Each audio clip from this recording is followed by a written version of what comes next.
This is Shawn Preston Sr., and y'all are watching the Fanview podcast.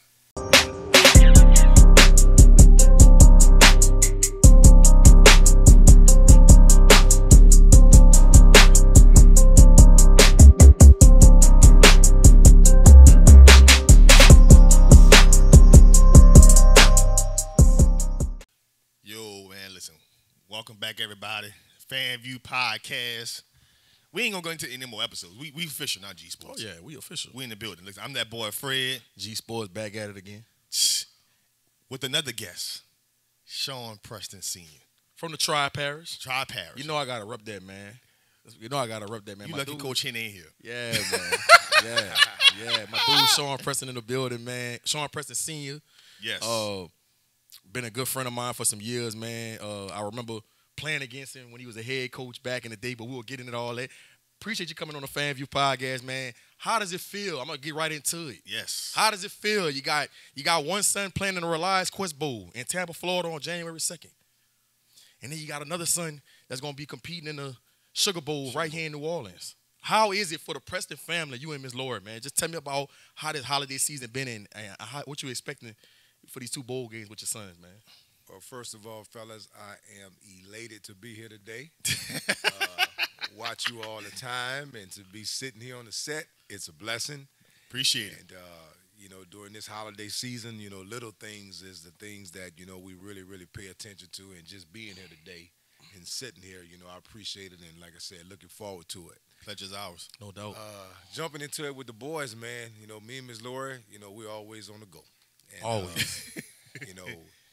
We plan stuff out as best as we can to keep the chaos down between doing what we have to do to support both boys. Right.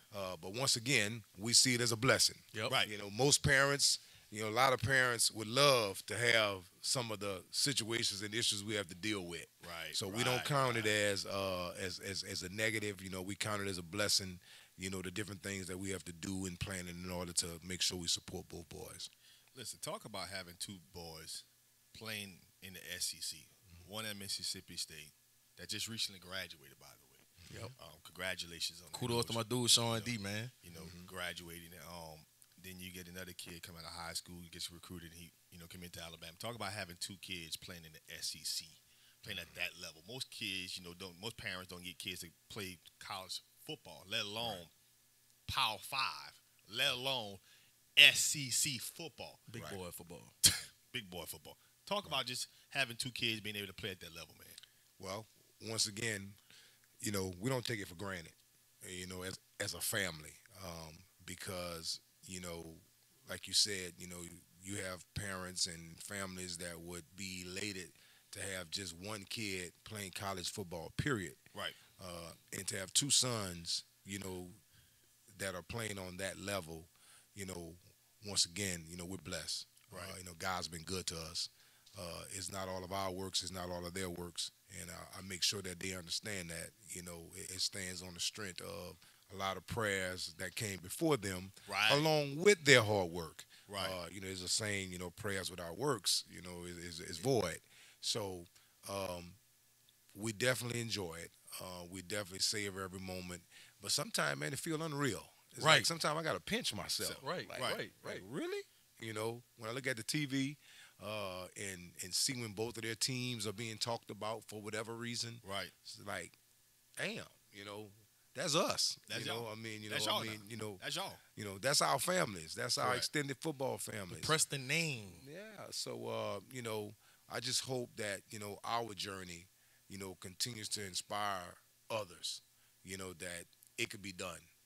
But like I said, it's come with a lot of hard work over the years since they were young. It just didn't happen overnight. Correct. And I want families and individuals to understand that, too. Nothing was given to them. Old Coach Monica, I'll never forget, when Shawn was coming out, he was at St. Charles Catholic, and then one of the comments he had, I think they beat St. James in the playoffs, and Shawn had a good game, and he said, yeah, he's got these Power 5 offs, think he's committed to Mississippi State, they don't give those away. And, so I'm proud of the boys that they have worked to get themselves to the point that they are right now. we were talking before the show, and you said a key word, sacrifice. And a lot of parents drop the ball when it pertains to investing and sacrificing for their kids when they're trying to get them to a certain level. Right. I remember when you had Shawn D and Shazz going to camps in the 8th grade, traveling all over the country, going to Clemson. I'm talking about a real camp tour. What made you as a father just want to invest in your kids so early, and how did you learn the blueprint to be able to get them to the point that they're at today, way back then? Well, to tell you the truth, there's blueprint out there already, and a lot of friends, a lot of associates, Lindsey Scott, Kenyatta Sparks. I had a lot of friends in the business, as college coaches and different things like that I would take advice from. Jabbar Jaloop, Mickey. Valdez was, doing his thing in coaching. Alden Foster was a successful coach, which is actually Shawn Jr.'s godfather. Yep. Wow. And the list goes on and on that I was the type of dad, I'm not going to screw it up. I'm going to take the proven blueprint, right, even if I had to take pieces from here and there, and put it together. And one of the things was, man, you have to sacrifice. Right. And, we started at a young age. I also relied on others. You have to learn as a dad, when they start to turn a deaf ear to you. So you've got to push it off on people that you trust that's got the same message as you that's going to bring it to them. So from the training aspects, when their other buddies was maybe at home chilling or playing the game, right, and I pick you up from one practice and we going straight to the trainer, or when we in the summertime and we on this camp tour, right, and it's hot and it's grudging along and maybe your buddies are here and there, the message was that this is going to pay off one day. Right. And I'm just glad that, I tell them all the time, I'm glad when I can go back and show you, hey, I told you so. Right. I told you this was going to work. If you do ABC, 1, 2, 3, this is going to be your results. I love when those results happen, and I'm able to reflect back to the boys and say, see, I told you. Told you. Yeah. But I want to talk about something else as it pertains to sacrificing and investing in your kids. Not only did you invest in your kids, but you're investing in other people's kids. I can remember you loading up the Range Rover, and you got 4 and 5 kids packing their stuff in there with you, coming along for the ride to these camps with these kids. Talk about how you invest in other people's kids, man, and how God has blessed you on the back end because of that. That's a big one. I always think that God's got enough blessings for all of us, whether it's sports, whether it's financial, whether it's a big house or whatever. He got enough. If that's what you want, he's got enough for all of us. So the one thing, as we was journeying, I never wanted the boys to garner success by themselves. Right. So, and then also I realized that, there were boys that they were friends with, associates with, that didn't have the male figure or the daddy figure to bring them along. Right. So I always felt like if I went that extra mile to include others as we were journeying, that God was going to bless me. Right. Right. He was going to bless mine even more because of the sacrifice we did. So our whole journey, whether it was Shawn's journey or Shazz's journey, we never moved by ourselves. Right. I don't remember one camp or one event that we attended that it was my boys and me alone. There ain't no or cap our family alone. We always, we always brought somebody else along with us. And that's been a blessing. I've had kids that come back later on to say thank you. Right. That's all I want. That's all you wanted. That's all I need. That's all my heart need. And, you were part of my journey. Correct. You helped me along the way. Exactly. And, once again, it's been a blessing. And you're still doing it, even though your sons are Even though going your on to sons college. going to college. You still, giving back with the 7-on-7, and still. Right. I saw you at the Tulane camp with my nephew uh and James Lee. Just past. That's summer. right. That's right. You know, because I remember seeing you and your wife. I'm like, your son's in college. What y'all doing here? Yeah. Yep. So you know, It you come becomes a part of what you do. right. You come across the kids in 7-on-7, and all of a sudden, and you hear their stories, and then you know they don't come out and ask for the help, Correct. but you know through their stories that they're asking for help. Asking for help. So once again, you know, we're gonna make the sacrifice, and like I said, you know, we're gonna do what we can do. So like I said, we'll go check on them at camps, or we'll make sure they go to camps. And like I said, just the kids in the neighborhood, the kids in the community, the kids that we come in 7-on-7, just to continue to try to do our part. And I can't see that ending anytime soon. Now, here's what I want to talk to you about, Coach. There's a difference in recruiting from the time Shawn came out and the time that Shazz comes out. Yep. Which is about, what, a 3 or 4 year difference. Yep. No NIL, NIL. Talk about the differences of their recruitment coming out of high school, and what was that like for you as a parent, having to, you know, you got one son, so you got a dose of what that experience is like, but now you got another son, and the marketplace has changed. Talk about that process and how you was able to navigate that as a parent with 2 top recruits come out of the state. I'll never forget Shawn's signing announcement. We were at Ball and Root. I was there. And G Sports had it live. He covered it. And the biggest issues we had is the Wi-Fi. Where to pick up the balloons and the shirt and, you know, the Wi-Fi connection. That was it.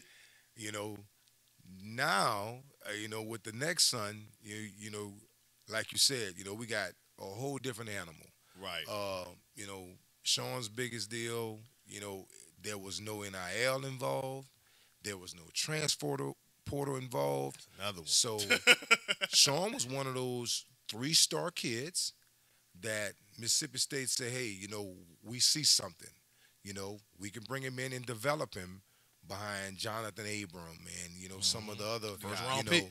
You know, we can sign a kid like that. You know, there wasn't, no, you know, we're going to cherry pick from the transfer portal, and a kid like Shawn was left behind. Fast forward it, you know, the Shazz, you know, there's a whole nother realm of recruiting that we didn't have to deal with the older boy. You know, luckily we were blessed where Shazz was one of those high-profile kids to where we didn't get shunned for a team maybe picking from the portal. Right. You know, there also was the situations of, hey, you know, this is what we can, from an NIL standpoint, this is what we can give you. This is the opportunities that this university is providing from an NIL perspective. Right. You know, so once again, we're fortunate to where, you know, we're not rich by far, but we're blessed. Right. You know, we're comfortable. So from the NIL standpoint, that wasn't a real selling point with us either. Correct. You know, because, you know, we were not in a predicament where, you know, we needed a financial blessing. Yep. Correct. Whereas some of these families, that's the bottom line. That's the bottom line. You know, that's the bottom line. That's what it's coming to. So, you know, it's crazy. And me and my wife, we've talked about it, how we've had to handle Shazz's signing and also this first year, you know, because colleges have to re-recruit their same roster kids. at least a year or 2. I mean, Bama had 21 kids in the transfer portal. Yeah. It's a different age. It's just a different animal out there. Imagine that you recruited a kid and you signed him, and then the following come November, really you start recruiting the same kid that you got here, because they all know now the transfer portal is right before the bowl week. You got to start making these announcements. You got to get in that thing, because you got to start making some quick decisions. We've had Jamie Vance on here. Yeah, he was talking about it He was talking about it last week. He said you got to make this. That decision now, quick. That decision has to come fast. You don't have an opportunity to just basically go to tour different places, and you're not coming out of high school no more. You got to make that decision fast. So it's just, man, it's amazing how this place has it's evolved. And then you have to realize too, it's just not the kid that maybe is not playing. It's the kid also that blew up. you got to hold him. So you have to hold a kid that had the good year, and you have got to hold a kid that you sitting there telling him, you got to sit in and develop a little more. Right. So I mean, a lot of people don't look at it in that aspect, but it's both ways. And you've got to recruit. Everybody's got to recruit your roster. At least the kids' first and second year. Man, it was crazy, but the only people could transfer were just the graduate assistant people who graduated. Right, right. I do want to go back to Shazz and Shawn's recruitment, though, because when Shawn was coming out, Dan Mullen had just left and went to Florida, and Mike Leach was coming in, right? No. Joe Moorhead. Joe Moorhead was coming in. I'm sorry. Joe Moorhead was coming in. So that was a new staff coming in. He was already committed to Mississippi State with Dan Mullen's staff. So a new staff came in. So, which I had about a month in between. Maybe a month. Something like that. Maybe a month. Right? How did y'all still feel comfortable, still wanting to go to Mississippi State, knowing that you're trying to build a relationship with a staff in a month's time? Immediately, like the next week, Coach Moorhead was in Thibodeau. So he came to the house, brought the new staff with him. One of them was coach at Marshall, Coach Huff. Coach Huff was the running back coach at Mississippi State. He had ties with my running back coach from Southern, believe it or not. Small world. And when the staff came in, when they did the in-home visit, we were very, very comfortable. Then we took the official visit the next week. So between the visit at home and the official visit, Shawn felt comfortable enough, and me and Mom felt comfortable enough that, hey, we're going to stick with it. Give it the sermon came in. Yes. Yes. So, like I said, Shawn has played. He was recruited by Dan Mullins and Coach Knox. Yep. Coach Knox, who's the main recruiter. Then he played 2 years for Coach Joe Moorhead, who was a great coach, great man. He just was never accepted at in Starkville. Right. And then for Coach Leach, so he's had pretty much 3 head coaches in his college experience. Different DCs. Different DB coaches. That's right. Coach Walsh. Yep. Coach Walsh, I do. Coach Walsh, and then Coach Walsh was moved from safeties to running backs this year, which was another change for him. Yep. So he's which had could to have been a persevere. reason for him to hop in the transfer portal. Look, and there were times that he's come to me and his mom and I think I may want to try something else, because the portal was implemented during his time there. Yep. Correct. Okay. Yep. And Mom and myself, no, you're gonna put your head down and you're gonna work, and things are gonna be all right. And once again, each time we told him that, right around that third, fourth game of the season, and he started playing and doing this thing, whatever, so I'm able to say, I told you so. Right. But once again, you got some kids that don't have that. Correct. They don't have that sounding board to turn to. And then when he would come to me with maybe different things, I can refer him out to our database of individuals, that I can send him to. You don't have to believe your daddy. Call this one, call that one. Right. And so that's a blessing within itself to kind of deal with that. And then Shaz going to Bama, because I ain't gonna lie, Cole, I'm gonna be real with you. When you talk about Bama, a lot of kids get intimidated. Of course. And they say to themselves, yeah, like, it's cool to get that offer. You're excited. But now when it's actually time to go there and play, enroll and start playing and practicing, that's a whole different ball game. Did you and Shaz and Miss Lori, ever get to the point where y'all was like, this Bama now, I don't know. Maybe we need to consider something else. I don't, you got to think about the room. This is like the kids. This is like a little mini. Kids that's coming through there. Yeah, this is like a little mini NFL. Not saying he not good enough, but it's just the kind of stage he going to. Of the 2 boys, I always tell people, Shawn, no. Going into it, no. Bama, he wasn't a Bama guy. Shazz has always been an overcomer and a perseverer.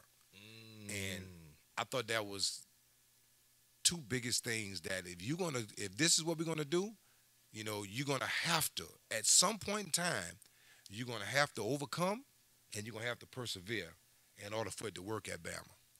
And he's got those traits, as a dad, mom, of course we thought that there were other spots he would have went that the road would have been a little easier. Nothing is easy, but a little easier. Because there, when you sign the dotted line, you're going there and the person in front of you is possibly a first rounder. The other kids they brought in with you are first rounders. Right. And the ones that they're signing in this class are first rounders. So, you got to know your kids and you got to know what's their strong points and what's their weak points. And we as a family say, hey, we can do this. We could do this with Shazz there. And when it was all said and done, like I said, he's got to be happy. It was our job to kind of get him to the point to where he had great options. And once we got to that point, all right, now you have to be happy. This is your journey, and we'll do whatever we have to do to support you while you're there. And you turned down LSU in all of that. Frank Wilson was trying to flip y'all leading up to the day of signing. Everybody in the community wanted him to go to LSU. That was a whole nother, dilemma y'all had to go through. How did y'all deal with all that? How did you prepare Shazz for all the naysayers? Like, bro, you going to Bama when you go right here to LSU? Frank Wilson in your house on a home visit, trying to flip you. He coming to the school every day. And everybody know about Frank and them home Come on, visits. and we know everybody know Frank the OG. Frank the OG. We know, like nobody telling Frank Wilson no. Not, But y'all told him no. How y'all dealt with that? The main thing is, we got a lot of friends in Baton Rouge. So, we definitely wanted to make sure that we stayed true and did things the right way. Wanted to stay real throughout the whole process. But as you remember, that was a big whirlwind that took place.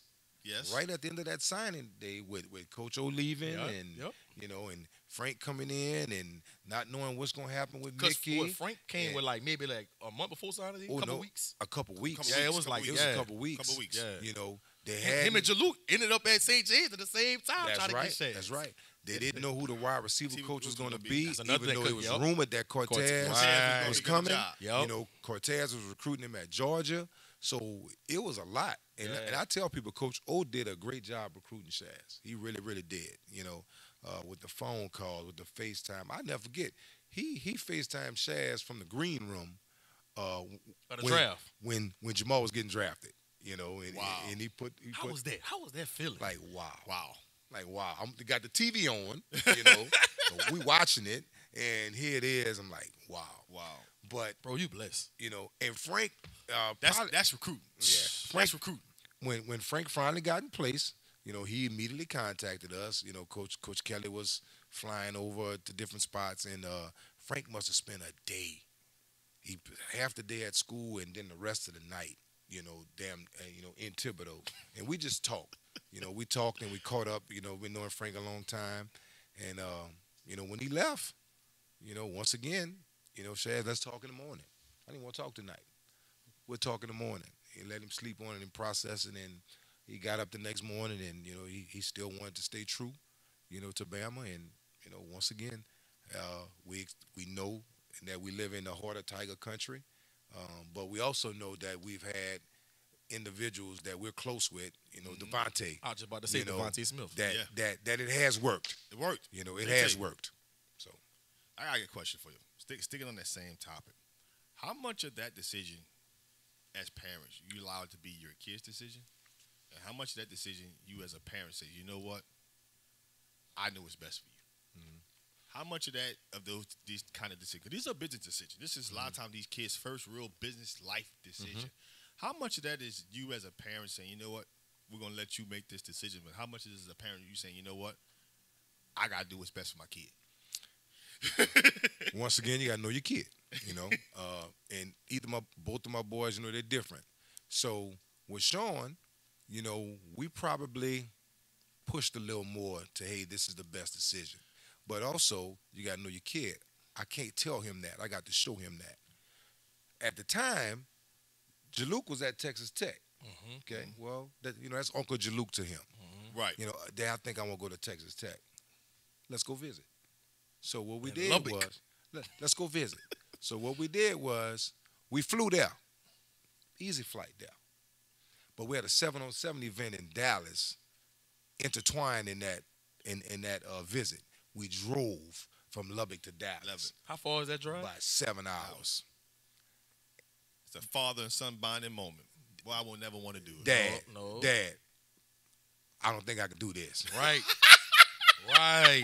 So we were still able to get what we wanted out the deal, but we had to go about doing it a different way. That's with Shawn. Now with Shazz, once again, much calmer thinker. Really, really puts thought into things. A deeper thinker. With him, it was like, once again, once we got to a group of almost, he can't lose. Once we got down to that group, and it ended up being Texas, Georgia, LSU, and Bama. And we really, really thought that out of any one of those, he would have been fine. I thought Texas had a good chance to get y'all because I know Sarkeesian's wife and Miss Laura hit it off. They did. Yeah. Well, my wife, man, you could put her in the Amazon jungle and come back. She talking with the Shout out monkeys to and Miss the Laura, snakes. man. My girl, man. So with him, we just, hey, we've got you to this point. It's your call. And we were comfortable with it. Right. With the younger boy. With the older boy, like I said, we did kind of push more. Hey, this is probably your best deal. Your best deal. Homebrew. I wanna rewind to 24-year-old Shawn Sr. Okay. You had graduated Southern by then? Oh, yes. Right? Yep. Played at Southern. When was it that you knew that the purpose for your life was going to be coaching, giving back, mentoring young men, and just doing all the different things that you do in the community? When did that happen? When did that switch go off in your head? I would say when I got fired from Thibodeau High School. My life kind of changed at that moment of how I looked at things, and it switched from maybe focusing so much on me to helping others. Shawn Jr. was born, while I was at Thibodeau. He might have been 2-3 years old, and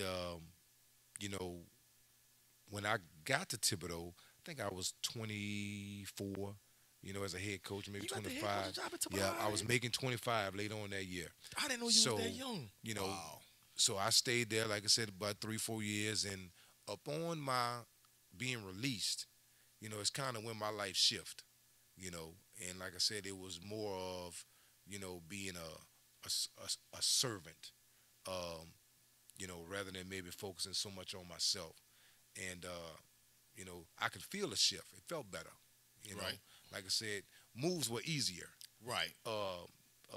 Things were easier obtained. And like I said, normally when you're walking in your purpose, that tends to happen. Right. Right. So You're not forcing things. not forcing things. We call them sweatless victories. Yes. Sweatless victories. Right. And, so those when like I said, I would say in my late 20s, and I've been on that road ever since. So you feel like you getting fired from Thibodeau High was a blessing in disguise? Blessing in disguise. Best thing that ever happened to me. Now, most people wouldn't say that. Best thing that ever happened to me. Most people wouldn't even think about a situation where you probably didn't want to be fired, didn't think you was probably getting fired, but how that turned out to be something that was just this thing for you to catapult you on this journey that you've been called in life for so long and do the things that you've been able to do. That next year, maybe 6 months later, me and Jaluk was in Baton Rouge, and we was at we had an AD and a principals conference in Baton Rouge, and the lady who fired me, she was there, and we all was in the same room, so I'm not really talking to her. It was not. It's a big old room. Jaluk walks up to the lady. He said, "You such and such, or are you the one that fired? Jaluk bold. Are you the one that fired, Shawn Preston?" She's like, "Yeah, unfortunately I am." He said, "Thank you." He said, "Because ever since you did that, his life has gotten better." And he walked off. And it made me think. Shots fired. He made me think. He's like, he's right. He didn't tell her a lie. And from that day on, I mean, it's been good. It's been a good run. Do you see coaching in high school in your future once both of your boys are done playing college ball? A lot of people say, "Do you miss it?" I think you miss it. Me. I was at St. James, in the early 2000 with Rick Gailey. Then I went on to Hornville when they were hot. Now, I never knew that. I just found that out maybe a few months ago. Yeah. I did a little stint. And then I went to Thibodeau, when they were down and they had a chance to kind of bring it back to the point. And right when they let me go, boom, they caught fire again. Got it, went to administration. And when I went to administration, I got involved in Pee Wee ball. Because the boys were of that age. Right. Man, you couldn't tell me that coaching that Pee Wee ball wasn't just like us coaching college. Right. Passionate. Then was able to get back into coaching a little bit at my alma mater at Assumption. Got out again when I got a principalship. But once again, stayed involved in middle school ball, stayed involved in Pee Wee ball, then got involved in the 7-on-7. So I've always had an outlet that allowed me to stay around the game. Just recently, me and my wife started refereeing. So Miss Laura refereeing? Miss Laura referees volleyball. Come I'm in my second year of football. We both in our first year of basketball. Multiple streams of revenue. We might go umpire some softball. Woo! That's what I'll be trying to tell people. In Revenue. in years to come, I can't say that I won't and I will, but it's not like there's a need for me to get back in. But, as the boys, move on from college, you never know. You never know. You never know. I mean, I wouldn't say that it's a definite no or yes, but, it's a possibility. Now, I do want to talk to you a little about going back to the college thing. Obviously, we know Mike Leach has just recently passed. Talk about your relationship with Coach Leach. Obviously, your son is at Mississippi State, but, talk about your relationship with him. And I want to talk to you a lot about his offense. What do you think about Coach Leach and his offense, his impact, and his personality? That he's left on college football. Well, man, we still kind of just dealing with the whole death. Yeah, right. So surprising. So surprising. Yeah, and like so like sudden. Yeah, like he was at practice that Saturday. And Shawn said the next morning, they got the call that he had been rushed to the hospital, but he's gonna be all right. What's not? And then we start seeing the things that, man, things not looking good. So, the memorial service was just Tuesday. So everything is still kind of fresh, with the kids and what's not. I actually had more interaction with Coach Leach through him recruiting Shazz than actually from a standpoint of coaching Shawn, because, of course, Shawn's on defense. You're right. Correct. He don't touch defense. He's one of those guys. Yeah, he don't touch defense. Y'all go stop him. Right. Right. Go stop him after we go 3 or 4 times in a row. But through the conversations with him recruiting Shazz, very, very strange. And strange, but very, very smart. And I think his strangeness and weirdness was almost what these kids need today. Because they all know, they all figure they got it.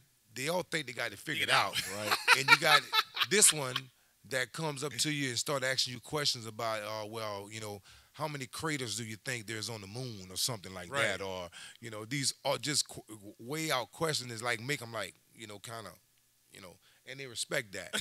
So Shawn used to tell me all kind of stories, man, that he'll just come up at the end of practice or during practice, and you just never know what he's going to ask, what he's going to say, the comments. So it kind of always kept them on their toes. From an offensive standpoint, a genius. I like to call him the Andy Reid of college football. Genius, man. And, and we all see the spinoffs, Lincoln Riley. His coaching tree. Yes. Cliff Kingsbury at the pro level. That's right. And, I was looking at the memorial service, and one thing that I, like about Coach, and Gardner Minshew said it.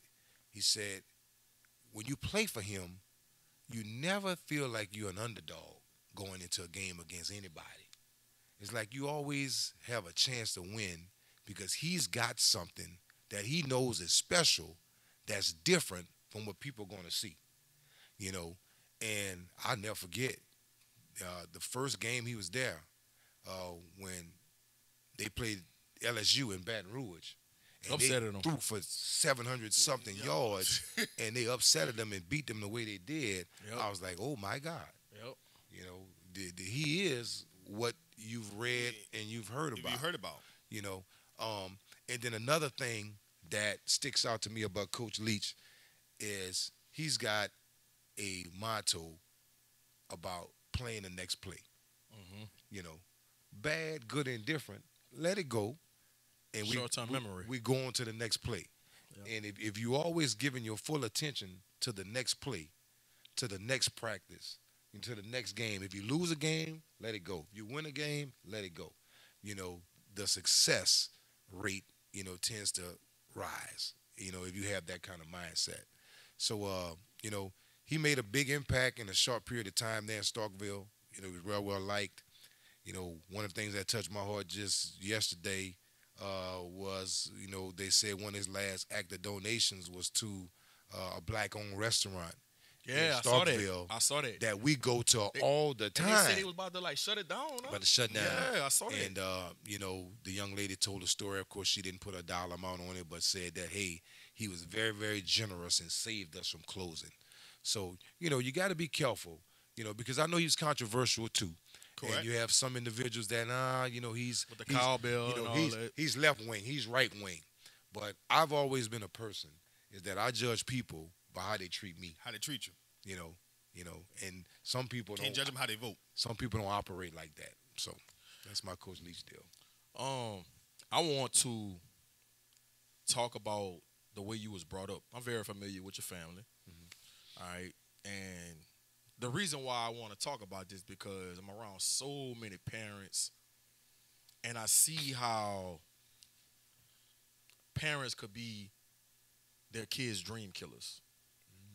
And I think that the way you were brought up and the way you conduct yourself in the community, the way you raise your kids on principle, it means something. And I've always paid attention to it. You might not even know this, but some things that me and you done talked about over the years and how I see you handle your sons, I handle my son. Mm-hmm. Matter of fact, he just told me he saw you at your at the house. The party. Yeah. He said, Daddy, Mr. Shawn said he gonna be on your podcast. I said, yeah, he gonna be on there. But I remember a story, man. I woke up this morning. It's no lie. I woke up this morning and I was trying to remember the story. I don't know where we was. I know we was at a camp, but you was telling a story about your mom and how she was working, coming up, and you was trying to tell your sons about about being appreciative and understanding that we blessed, but this is how my mama came up and stuff like that. Mm-hmm. But I want to talk about your roots. Okay. And I want you to share it to our viewers about what it comes from. Like, you don't just wake up. You don't wake up like this. Being the person that you are and being able to pour that into other kids and your kids too. I want, talk about that. I'm pretty sure you know the story I'm talking about. Right. But share that with our viewers. Right. Well, as a parent, I feel like you have a role, and you have to know your role when it comes down to handling your kids, your role in the recruitment process, your role in them being at the university, and what's your role at that point too. But it goes back to like G's saying about values and things like that. In order for me to operate like that, I had to be raised like that. Mm-hmm. Right. And that's the important part about pouring into your children. What you're doing is you're sowing seeds in them now, and you may not see that now, but hopefully when they're my age and coming up to their 30s and 40s where they're able to lead community stuff like you've poured stuff in them that's blossoming in them. I tell them the story about how we came up, you know, having all of the things that I needed, but not having a whole lot of things I wanted. There you go. And I remind them of that. There was a time when before football season would start, I would put them in a car. And I think this may be what G's talking about. I would bring them back to where my grandmother and mom was on the plantation in the road that they would walk down with me in the mud road, and they would walk me down to my relatives to stay during the day while they go work, my grandmother in the field and my mom, struggling at work. And I would remind them that this is where we came from. So when you pull up to where we live now, this is where we came from. So don't take it for granted, ever take it for granted, about where we are now. And also that your name is important. And I tell them all the same. One of the most important things that I have for them is my connection with people, my networking portfolio, where we can pick up the phone and call this one and call that one that, that a lot of individuals don't have at their disposal. And I've talked about this. The greatest thing that I can give you is not something out my wallet. The greatest thing I can give you is knowledge. And that's the greatest gift sometimes you can receive from people. Not money, but knowledge. And moving forward, like I said, I've kind of used that. And maybe why I have those individuals at my disposal is because maybe other individuals say also, Shawn and Shazz daddy, he pretty cool. Right. He a pretty straight guy. Right. He's an upright citizen. It's a stand-up guy. Stand-up guy. So, when it comes down to, I'm not the guy that's gonna call a coach and curse the coach out. Right. I'm not the guy that's gonna call the coach and why my boy is not this and not that. I'll call and say, what could we do better? There you go. What is he not doing up to par? How can I help him move forward? Rather than, you've got some of those parents that is always, point the finger. Also, I hear him in the bleachers. Oh yeah, and also you have some of these parents that go through the recruiting process, and they feel it's more about them than it is about the kid. Right. It's about what they couldn't achieve when it was their time. Now that the kids come around, they back for vengeance. And I tell them all the time, just like I tell the boys, you want to be a positive subject in those conversations that go on when you're not around. Well, the same thing with parents. When you're not around, when those coaches are talking about the kid and the whole portfolio of the kid, and when they come to the parent part, you want that part to be positive and not a negative, because sometimes that's where the line is drawn in the sand, just because of how a parent operates. Yeah. You got this positive kid. You got this kid that we're recruiting them. We want them to come on here. But see, that there, we don't want no part of that. That's number drama. We've already experienced that before, maybe with previous, kids and, their parents, people like this consider like an entourage or whatever, all that comes with. Right. No, we okay. We're going to just stay our distance. We'll go get somebody else who's probably not as ranked as high, but just as positive, has great character that we can develop and build. Correct. They don't think they don't believe that that's not part of the process. Definitely part of it. Right. Definitely. Right. You played at a HBCU. At Southern. And I've always been educated about HBCUs because I have some aunts and some uncles and a few cousins that went to HBCUs. A few of them went to Grambling, a few of them went to Southern. So I was always informed. Not a lot of kids are. Right.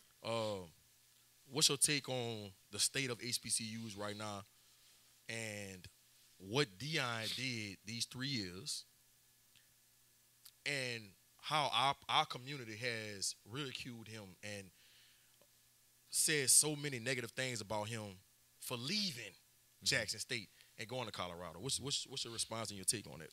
Well, my journey at HBCUs is almost like Shawn's journey has been at Mississippi State. I had 3 head coaches. I had Gerald Kimball, I had Marino Chasm, and then I finished off with Pete Richardson.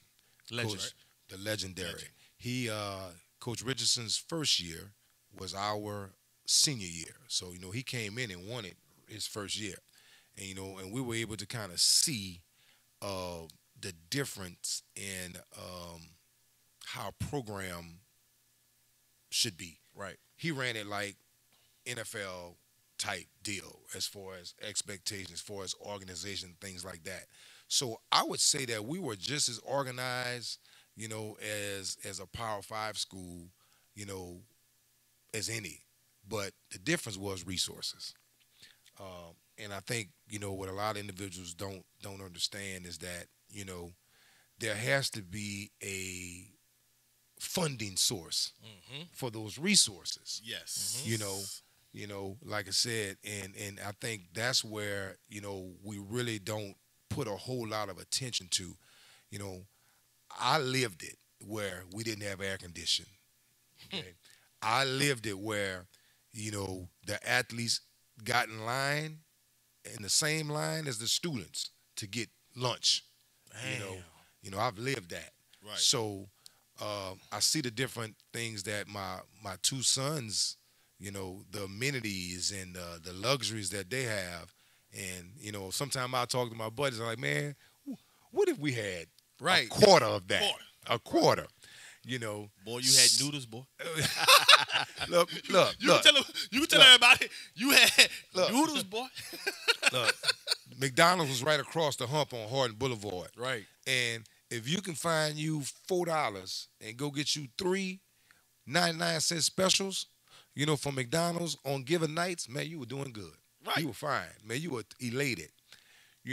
So to see what Coach Prime brought in the short time he was there is really, really, is a blessing.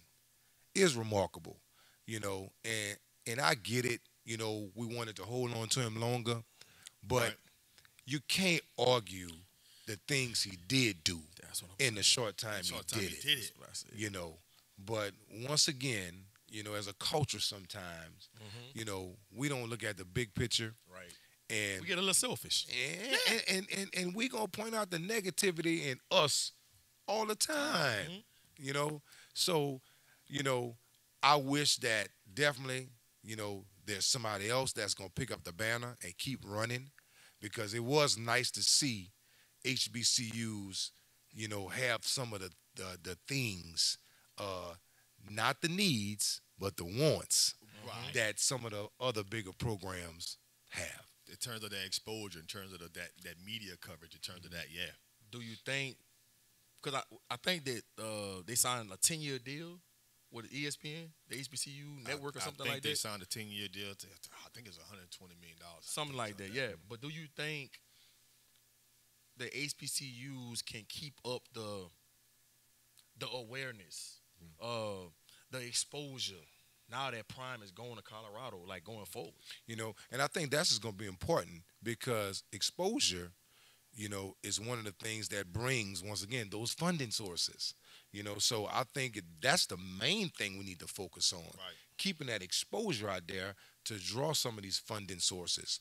Now, of course, he was well connected. Right. But like I said, there's other businessmen. There's other, that's well connected.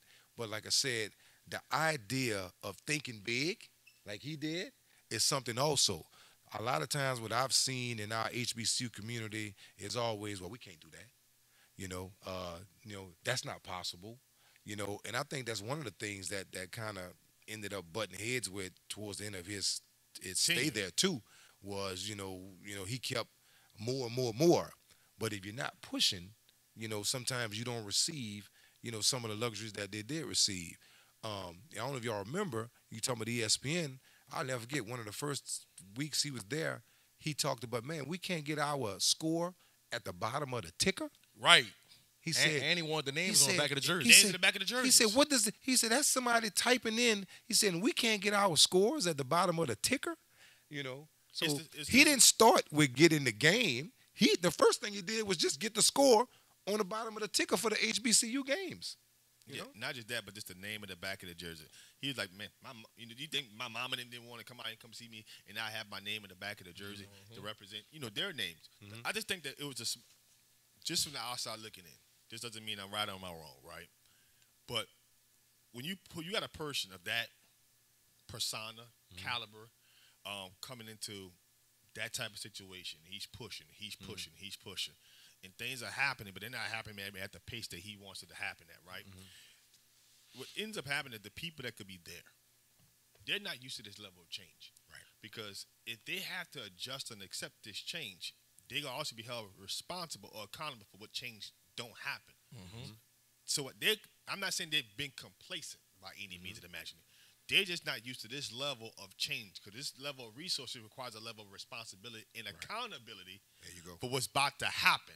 And if the people who are used to a different culture are not used to this new change in culture, then they get replaced. Yeah. And people always revert back, most people, their survival instinct. What keeps them employed? What keeps them here? So we're going to reject some of these things. It will give you some pushback on some of the things you want, because my natural rejection is, if I don't adjust to this change, I'm out. Right. Right. And so I think that's some of the conflict that I think that he could have been coming up against with some of the people who've been there for different teams a long period of time. And you come in with this whole new thing. And I think what supported what he was trying to do, they were winning. If they were losing, they could have said, hey, you just want what you want, but you're not winning. Right. But when he won, it's like everybody had to get up to date with the changes. But the people who could have been there, or just even the conference, was not ready for that change. And he made a point in a Celebration Bowl, or the press conference right before the Celebration Bowl. He said, everybody keeps saying, stay and get Jackson State to a bigger conference. But he was like, is the basketball team ready? Right. Is the softball team ready? Is the baseball team ready? He was like, it's Football just not can't go. about football. Correct. And so I didn't think about that. Football just I can't never, go. like, he made me think outside the box. I was like, damn, that's true. Right. They're not Notre Dame. They're not independent where they could just be like, okay, we going to the SEC or the Big 12 not and BYU, the rest bro. of the sports stay in the SWAC. And so at some point, you had to know Prime was going to elevate itself. And like he said, he don't chase the bag. The bag always chased him. You know what I'm saying? That's right. But I do want to ask you this, man, as we get ready to wrap up. A lot of people saying Nick Saban falling off. A lot of people saying, Tuscaloosa not going to be the same going forward. I'm raising my hand. I'm one of them folks. I alluded to it. I'm one of them folks. I alluded to it, in the beginning of this podcast. 21 kids was in the transfer portal for Alabama. Starters, because if you're leaving Bama, Where you going? where you going? You don't get too much better than Bama. My question to you, because I know you be at every home game, you are one of those parents that's very observant. And so, what do you and let me say this before I ask you this. I think Bama losing 2 games don't mean the sky's falling. Right. Agreed. Right? That Agreed. just means Nick Saban and that program has set the standard that high that 2 losses and them not being in the 14 playoff, people call that a bad season, right? But what's your take on and your response to people saying that is that dynasty in Tuscaloosa is about to come to an end? Well, I paid attention to the signing class on yesterday. Out the roof. Number one. Out the roof. Uno. Uno. And Hold on, they passed Georgia? They passed Georgia. yeah. They did? They Yeah. passed Georgia. Yeah. So They passed Georgia. They're number one. They're number one. I didn't know that. They passed Georgia. Well, now they got past me. once, what I've noticed, one thing is that kids are kids. So the kids at Alabama are just like the kids at LSU. So once again, opportunity to, I don't want to say take an easier road, but a different road. An alternate route that wasn't there for me before. Right. I just think kids are going to do that. So, there are kids that may look for an alternate road at whatever school, whatever university. Nobody's immune to that, including Bama. So That's why the amount of people in the portal doesn't surprise me about Bama. But the one thing I know is that the standard is not changing. And the one thing that Nick Saban does is he's going to tell it straight. You know, I like the way he tells it straight, whether it benefits him or not. And I think kids can always relate to that. You know, it's different when a position coach is, but when you're sitting in there with the head man and he's laying it on the line to you of why or his thoughts about your situation, you know, I think kids respect that.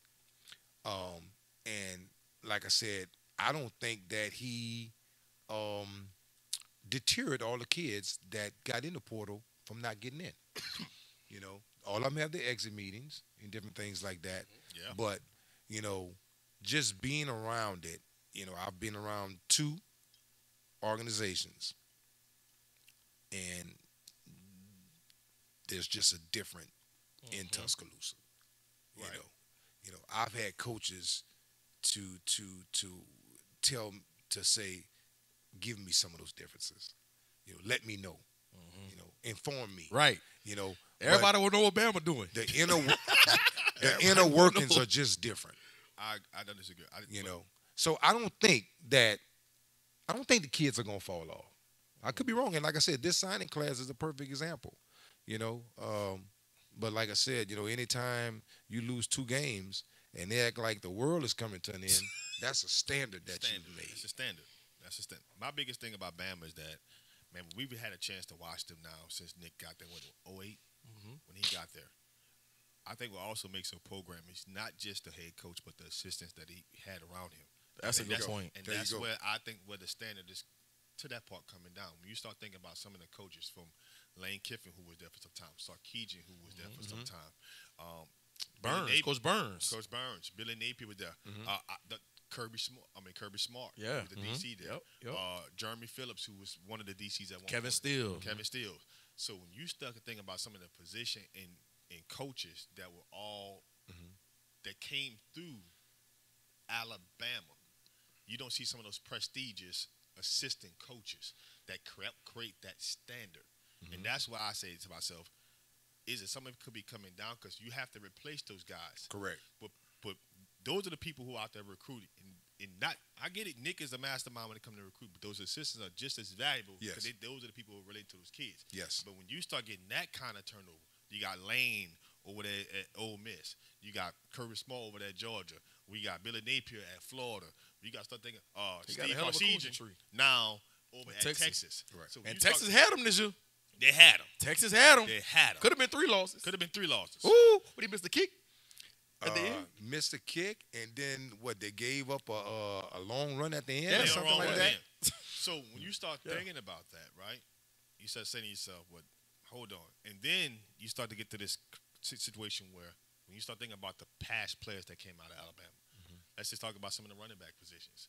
You know, you had from Mark Ingram to Derrick Henry. For one point in time, Trent Richardson was this highly rated guy coming out of there. You know, and the list goes on. Najee. Scarborough, Josh Jacobs. Man, the list goes on, right? And then nothing against Gibbs, but nothing against him. But good player, but he ain't them, right? So when you start seeing that, you're like, hold on. Then you're looking at, you know, some of the receivers that came out of the past years from, you know, Jerry Jeudy, Henry Ruggs, Julio Jones, Devontae Smith, Amari Cooper, Calvin Ridley. Yeah. You start looking at them group of guys, and no disrespect to the guys that's there, but you say they ain't them. It was a difference at the receiver room. It was a difference. The guys that played this year, it was definitely a difference. I noticed it for sure for the LSU game. So when you see that, I noticed it. and then when you start looking at just the past few years, not as much, but if we talking about D-line, it was always Bama. From you start looking at from DeMarcus, that played for the Bills, 3rd overall. Marcellus, what was that? Marcellus, I can't get their name in my head. that played for Bama? He played for Bama. Oh, yeah. Darius. Marcel Darius. Darius. Marcel Darius. Yeah. From him to now Jonathan Allen. You start thinking about some of the D linemen, Quentin Williams, some of the guys that came through Bama. Right. And then you see this group. Yeah. And you can't name a name. Then you go look at Georgia. Tim Anderson. Yeah. But you start looking at Georgia D line. You like, well, hold on. Yeah. I think they hit a bad cycle. I really did. But I really think, and look, I could be biased, of course. Right. But I think the crew that they brought in last year, okay, which was got to learn. And then the crew that they just signed just now, I would say those are those caliber of dudes again. Right. So like I said, I mean, like you said, I mean, the proof is in the pudding. Proof in the pudding. But like I said, I mean, I think sometimes, you do hit a bad, you miss. Right. You miss on every school do it. Every school do it. Right. Every school do it. I think that they're at that point where I wouldn't call it a slump by any stretch of the imagination. 2 losses is not a slump. That's just far from imagination. But when you start looking at the guys that came in and the names that came before them and what their status was when they got picked, and then you look at some of the guys that's there now, and you're just like, well, hold on. These are some of the guys that those kids have so much pressure to live up to not just what they want to do as a team, but the pressures of the teams that the teams that came before them accomplished and achieved. Yes. Not just on the football field at Bama, but their selections into the pro level. They have different problems. Right. I'm a preface my comments before I say this. I'm not at all a Bama fan, right? But I respect greatness. Okay. Correct. I think that the transfer portal doesn't benefit a school like Bama, and here's why. I agree. Because at a school like Bama, you have to go through that process. Correct. You're not going to get instant gratification unless you are Julio Jones. Correct. Unless you are Trent Richardson. Like unless you just like a freak of nature. Somebody that just, you know what I mean? You got to be somebody like that. Right. To come in and get that instant success. Right. Bama is not a school for that. Bama is a school where you come in, you learn. You go through the trials and your tribulations. I would say them in Ohio State don't benefit from it. And then once you figure it out, 1 year. Yeah. 1 year. You get that 1 year through the roof. And Robbie Green talked about it on the show. Yeah. He said Mark Ingram, Julio Jones, and he named somebody else, wanted to transfer after their freshman year. Yeah. He said he told Mark Ingram, man, you're not transferring. No. Boy, you going to win the Heisman. I said, man. Yeah, Robbie's told me that story before. I said, get out of here, man. You ain't telling, man. He said, G, I put this on my child. I told Mark Ingram, I'm not letting you transfer. You going to win the Heisman. So my point is, the portal hurts a school like Bama. So in my opinion, I hope Shaz do his thing, and I hope they see a lot of success at Bama. But that's why I kind of feel like Bama's dominance, not saying they're going to fall off the map, correct, but their dominance may take a step back because of the transfer portal, because now, you know what schools are going to use against them? You're going to go there and sit on a shelf for 2 years where you can come here and be the guy next year. Right. And so that's what's happening. A school like Ole Miss can come in and have a successful season like the one year and get guys to come in like, I'm not saying like AJ Brown, DK, they can recruit those guys in the portal. That's what I'm saying. Trying to recruit them out of high school. Right. And that's my point. And so I think that goes against the Bama way. Right? And so Nick Saban talked about it when he hired Lane Kiffin. He was always line up in I formation and smash mouth. And then when he hired Lane Kiffin and Sarkisian, he started throwing it all over the place. And it was like, what's going on? What's going on? He said, look, either you evolve with the times or you get left behind. Correct. Right? Correct. And I think that with the NIL, that's something he had to get used to. He's evolving with that, right? With the transfer portal, I think this year and last year, got his mind right. If y'all think Nick Saban not about to figure this out, he gonna figure it out. Right. He gonna figure it out. I think it might take I think if he thought about retiring in the next year or two, it has extended it probably for another 6-7 years, because now he wants to show you everybody. Well, he ain't let that defeat him. So I do think the dominance is going to stop for about 2 years, maybe 3. I'm going to say 2 years. Yeah. And then it's going to pick back up because he's going to figure out how to now keep those kids that come in that want that instant gratification. He's going to put something in place. Right. That's my opinion. Right. And one of the things he told us as a family, because they have a team NIL deal that wasn't announced until after the class was signed. Mm-hmm. And he said, I didn't want Shazz to come here because of what I could offer him from an NIL standpoint. Mm-hmm. Because I don't want the same thing that happened to Texas A&M, to where they go in and get it, and now they out. So. What they won, 4 games this year? Boy, it's bad down there. 4 games. It's bad in College Station. It's bad in College Station. You got, and that's what I'm saying. You got to be careful. I just told a kid this, and you know, you're real close to the kid like me. I just had a conversation with him this week. I said, I think the reason why you didn't have the season that you could have had, because everything you got NIL wise, you didn't earn it. You didn't earn it, and it kind of make you feel like you made it already. I said, you ain't. You got the gratification. $30,000, $40,000 NIL, that ain't no money. That ain't no money, right? And Coach, and I still say, how kids able to have as much as these kids have and still maintain the same focus when they hungry? There you go. You can't make me. There you go. No. You can't make me believe that one bit, man. Why, Cole? It ain't no. Listen, all that talent. At A&M got 19 and 20? No way. Yes. All that talent. No 17, 18 in some cases. All that talent A&M got running around on that campus. You can't tell me them people shouldn't have won at the least 8 games this year.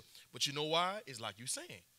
If I'm pulling up in a Scat Pack, a Mercedes Benz, I'm going home to a 2-story house. I'm going home to a condo overlooking the city. I got $50,000 in my bank account. I got every pair of shoes I want.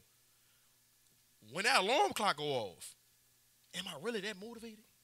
When I'm in meetings, my mind is everywhere else. When I'm in walkthroughs, my mind is somewhere else because I kind of feel like I made it, especially if you're coming from poverty. Right. Especially if the money could be or could not be going Some of back these kids home. getting I don't know how true it is. Nick Saban says it's not true. But they say Bryce Young had $1 million NIL deal. That's what we reported. If you go read some articles, that will report. Right. I'm gonna leave you with one question. This is gonna be a question I ask many people when it comes to college football. We can go ahead and try to wrap it up. The game has changed. We now see NIL, transfer portal. I'm looking for one more change for college football. Eligibility to the NFL draft. What do you think the eligibility change should be? Because right now we're in a place in the climate where we're watching a lot of sophomore players, true sophomore players, not playing their junior year, come out in the NFL draft, a.k.a. Jamar Chase, top 5, and we've seen. And it's hurt the bowl games. And it's really hurting the bowl games. What do you think the eligibility changes need to be, or should they? Do you think they should stay the same? Because my position is they should be able to come out true sophomores or legally 20 years old. I think a study definitely needs to be done because once again, football, handcuffs the athletes more than any other sport. But I'll give you a prime example. Every kid at 20 is not built like Jamar Chase. Right. Agreed. So, Maurice Claret. I think Mike Williams.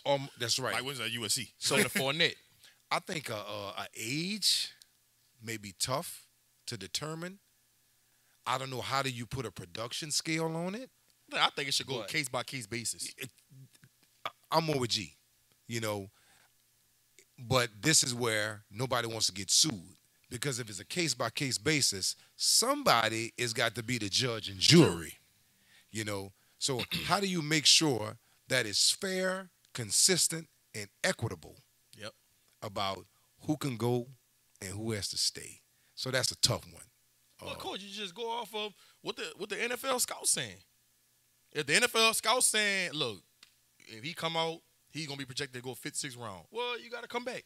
If they're saying you could go in the first 3 rounds, or you can come out as a true sophomore. So you're saying a grade, depending on the draft There grade. you go. But that's somebody else telling your kid, that they could qualify. Versus if I put an age limit on it, ain't nobody else telling him he can go ahead and make an adult decision. It can't go off of the NCAA, or it can't go off that because it's going to go in too many legal battles. Correct. So but the NFL scouts come out and give a grade, and if it has you anything past 3rd round, no, you can't come out as a true sophomore. That's what I think it should be. I think that's a conversation that's the next one that's on the horizon. Yeah. Because we're watching too many kids. I'm watching way too many kids. I watched Nick Bosa didn't really play his junior year and came out with the 2nd overall pick. I watched Chase Young really didn't play his 3rd year, 2nd overall pick. I watched Leonard Fournette did not play. Derek Stingley. Leonard Fournette did not play his junior year at LSU. The sophomore year told you everything. Right. And so we're watching guys. Now, granted, I'm talking about some of the most dominant athletes that we've seen. But, however, I don't think that's stopping.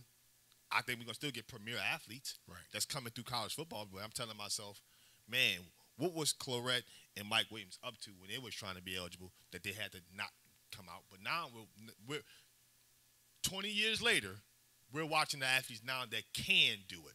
And I thought they could do it then. Right. But there was really 1 or 2. We're watching one almost every class. Correct.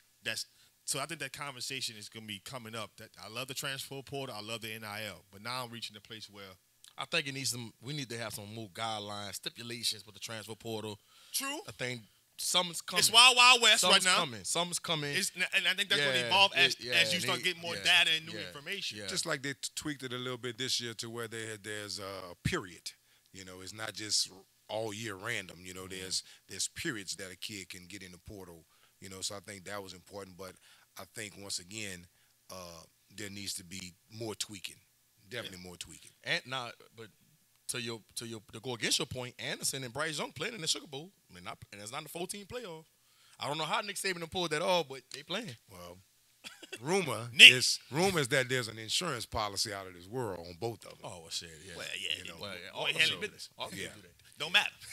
Yeah. Don't matter. My dog Shawn came on, man. I appreciate you coming on the Fanview Thank y'all. podcast. Thank y'all. I appreciate it. Definitely got to get you back on in the near future because I know it's going to be man. much more to come as it pertains to Shazz and Shawn D. Let Shawn D, man, congrats. Tell him I got a hoodie for him. It's his birthday today. Man, matter of fact, Birthday today. I got a hoodie for him for graduating, man. Okay. What size he was? Large? Large. Tell him I got it, man. Tell him I got. Tell Shaz I'm gonna give him his in person. There you go. After he come sit down on Fanview with us. All right. Yeah. Well, look, he'll be down there the whole week. You know, I mean, we got to get him on. Yeah, they have the report. They have the report on Monday. They've got to be at the team hotel. So when he gets home later tonight, he'll be down for the whole time. Let him know. Let him know. Pass the message. Pass the message. My dog Shaz, talking to him. Seen him come up as a pup. First time I saw him play before we ended. East St. John. I don't know if you remember me coming to the game. East St. John. It was in the Napoleonville Middle. Y'all played. I know y'all played at East St. John, but it was like 2 games in a row. I don't know who y'all played, but anyway, he's playing running back. Can you believe Shaz was playing running back? Yeah. I saw it then. You just see it. You see it. Like yeah. And there he is right there. He just been a part of some greatness, man. And some was on NFL on Sundays. You got Moss. Yeah, you got Moss. Shawn D. Yeah. Shawn D. I was at that You game got too. I caught Moss. that. Oh, one hand. G That's Sportz in the incredible. building. Yeah. God just put me in places. He just put me everywhere where I need to be. I can't do you, man. Yeah, I can't do you, man. No, I can do you when we have big disagreements. We get along. It's like Yeah, man. But dog Shawn Preston Sr. in the building, man. Listen, we just want to thank everybody for subscribing. Get locked in, Fanview Podcast. If you got YouTube, if you have Facebook, if you have Twitter, I mean, any social media platform, we're there. Also, we're on every media stream podcast possible, from Apple Podcasts, Spotify, you name it. Listen, I'm that boy Fred. G Sportz, man, signing out. And listen, we appreciate you having you on your own. Shawn Preston Sr., man, you know, it's been a long time coming. Yep. And like I said, everybody stay locked in, stay tuned in. We got more stories, more, everything to come. Trust me, this ain't going nowhere. We can't stop. We will not stop, and we won't stop. That's the Fanview Podcast, y'all. There it is.